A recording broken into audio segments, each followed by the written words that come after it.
Good morning.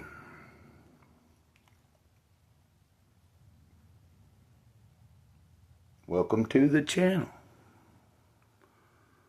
Great cloudy day.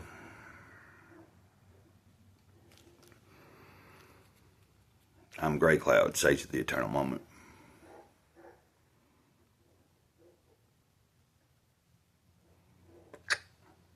Thanks for being here.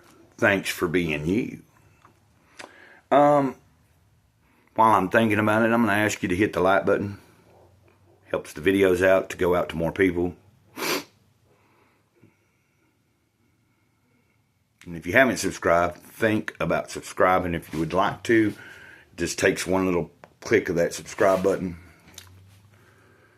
I hope anything that I do here helps you. I mean, I hope that's the reason you come back and watch these videos. That, you know, you get something special out of it, each and every one of you. Of course, I am trying to think about something else to start on as a series of something that you can look forward to that's a regular occurring thing. It might not be every day, but I think I talked about this yesterday. It's something that the other day I've been talking about this. I'm thinking about a new book to start and read from on a weekly basis, you know, several times a week at least, if it's not every day. So something different, you know, that's not a devotional or whatever. Maybe I really haven't figured it out yet. So let's just kind of go with this for right now. February 8th, Jesus Calling. I'm above all things, your problems, your pain, and the swirling events in this ever-changing world. When you behold my face, you rise above circumstances and rest with me in heavenly realms. This is the way of peace. Living in the light of my presence, I guarantee that you will always have problems in this life, but they must not become your focus. And I was reading this just a second ago to myself, and I remember thinking, yes, how often do we make our problems our focus rather than focusing on what can help us get through these problems, you know? The problems don't just magically disappear usually, and if there's something we can actively do, then we should, but part of our actions should be trusting in the Spirit and you know, depending on its guidance. Okay, here we go. When you feel yourself sinking in the sea of circumstances, say, "Help me, Jesus," and I will draw you back to me. If you have to say that thousands of times daily, don't be discouraged. I know your weakness, and I meet you in that very place.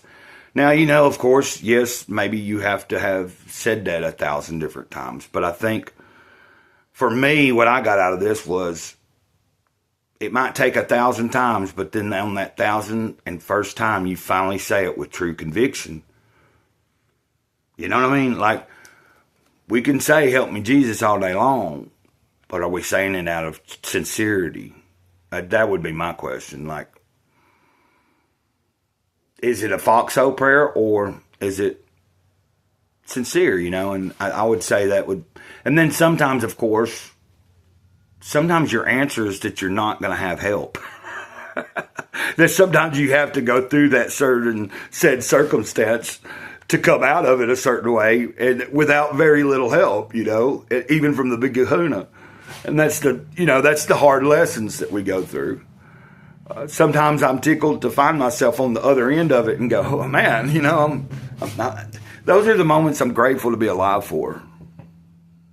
They are. They sincerely are. Let me show you these. Ephesians 2, verse 6, Matthew 14, 28 through 32. That's a few verses there. 38 through 32 of Matthew 14. Isaiah 42, verse 3. And as always, you're welcome to look those up, read them, see what you get out of them. I think that's important for most people if they're studying. For me, I always think it's good to have other people to bounce off of, but if you have a relationship, if you have a deep relationship with the Creator, then the Creator usually will guide you in its own. It'll show you what's specifically correct and not correct, and help you discern, how to interpret and stuff like that. But so, you have to be careful, because a lot of people have interpretation of things based on other people's interpretations rather than their own. Like, not actually seeking out true, like, hey, is this real? Did this really happen? And was this, what does this mean? And all this other kind of stuff. Just like putting some pieces of a puzzle together and coming up with your final conclusion of why you have faith and why you believe in something, It's almost a crossing over of you don't believe anymore and you finally just know. And you can't particularly put it into words how come you know it.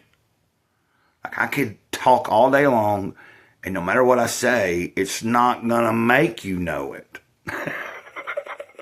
I mean, I can share the experiences that prove to me what I know, but as far as making someone else and convincing them of it, until they or have had a personal said experience of their own, then they're not going to be able to understand it. So I don't down on those kind of people, like an atheist. Sometimes it's just an atheist because that's the only train of thought they've ever had, and they haven't had some kind of experience yet. I've met atheists that have converted because they did have an experience, Then I've met people that say they're atheists but really aren't. They actually believe in something, but they were mad at God, or they were mad at the source, divine source, whatever they chose to call it. They were mad at it. They were mad at the creator of the universe, and they took it out in that way by saying, I denounce you and I don't believe in you anymore. Well, just because you say you don't believe in it anymore, if you've already known it, you can't just not know it. You can say all day long you don't believe in it, but I believe that most people that don't believe probably do know there's something there. They just got some kind of grudge against it. That's my take. Grudges don't get you anywhere. Remember that. Try to let things go and try to forgive people, because remember, if you want to be forgiven, you got to expect to forgive other people. That's what I say. Have a good, wonderful day. Mr. Grey Cloud here, Sage of the Eternal Moment. Until next time, over and out. Ditto.